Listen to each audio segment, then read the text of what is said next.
તેનું મુખ્ય કામ હતું હથિયારો છે તે સપ્લાય કરવાનું। વર્ષ 2022 એટીએસે એક આરોપીને દબોચ્યો હતો અને તે આરોપીએ એકરાર કર્યો હતો કે મનોજ સાલવી જે પોતે લોરેન્સ બિશ્નોઈ ગેંગનો એક સભ્ય છે તેને આ હથિયાર તેણે આપ્યું હતું। આ કેસમાં તે અનેક સમયથી ફરાર હતો અને અંતે અમદાવાદ ક્રાઇમ બ્રાન્ચ ઉદયપુરથી આ લોરેન્સ ગેંગનો સભ્ય છે જેના પર અનેક પ્રકારના ગુના નોંધાઈ ચૂક્યા છે અને હથિયાર સપ્લાયનો તે માસ્ટર માઇન્ડ માનવામાં આવે છે તેને દબોચી લીધો છે। વૈષ્ણવજન તો તેને કહીએ જે પીડ પરાઈ જાનાને રે। નમસ્કાર, આપ જોઈ રહ્યા છો નવજીવન ન્યૂઝ અને હું છું આપની સાથે તોફિક ગાંચી।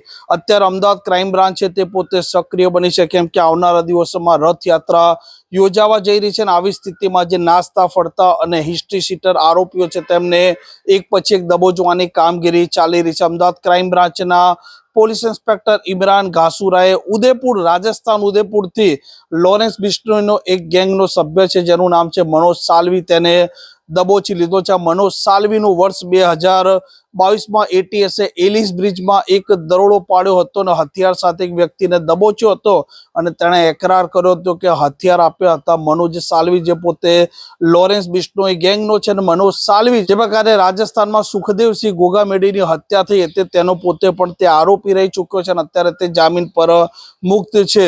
આ મનોજ સાલવીને ઉદયપુરથી દબોચ્યા બાદ ક્રાઇમ બ્રાન્ચના પોલીસ ઇન્સ્પેક્ટરે તેની વિગતો આપી છે। અમદાવાદ શહેર વિસ્તારમાં અગાઉ જૂના નાસ્તા ફરતા આરોપીઓને શોધી અને તેમને પકડવા માટેની જે ઝુંબેશ શરૂ કરવામાં આવેલી તે પૈકી એસીપી શ્રી ક્રાઇમ બ્રાન્ચના માર્ગદર્શનમાં જુદી જુદી ટીમો બનાવી અને ક્રાઇમ બ્રાન્ચ આવા આરોપીઓની શોધખોળ કરતી હતી। જે દરમિયાન ક્રાઇમ બ્રાન્ચે તાજેતરની અંદર ઉદયપુરના ગંગેશ્વરથી મનોજ શંકરલાલ સાલવીની ધરપકડ કરી છે જે લોરેન્સ બિશ્નોઈ ગેંગ સાથે સંકળાયેલો છે।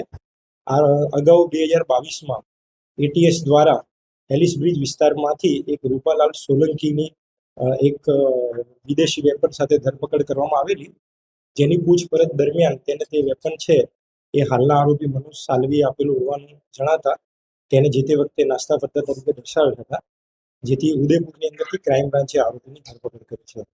આરોપીની પૂછપરછ દરમિયાન મુખ્ય આરોપીનો રોલ જે છે એ ગન રનર તરીકે છે। આરોપી બિશ્નોઈ ગેંગ સાથે સંકળાયેલો છે। જુદી જુદી સોશિયલ મીડિયા એપ દ્વારા તેને જે સૂચના આપવામાં આવતી તે પ્રમાણે અલગ અલગ જગ્યાએથી પોતે ગન કલેક્ટ કરી અને જેને પહોંચાડવાની હોય તેને આવી રીતે હથિયારો પહોંચાડતો હતો। તમે કેટલા ગુના દાખલ થયેલા છે અને ખાસ કરીને સેલિબ્રિટીઓ ધમકી મળી રહી છે તો આનો પૂરો કરી આવવાનું હાલના આરોપી વિરુદ્ધમાં 10 કરતાં પણ વધુ ગુના દાખલ થયેલા છે જેમાં ગુજરાત સિવાય રાજસ્થાનમાં, દિલ્હીમાં તેમજ અન્ય રાજ્યોમાં પણ તેની વિરુદ્ધમાં આર્મ્સ એક્ટ તથા લૂંટના ગુના દાખલ થયેલા છે। આરોપી બિશ્નોઈ ગેંગના ઘણા બધા સદસ્યો સાથે જુદી જુદી એપ્લિકેશન સોશિયલ મીડિયા એપ દ્વારા વિડીયો કોલથી અને વોટ્સઅપ કોલથી કોન્ટેક્ટમાં હતો।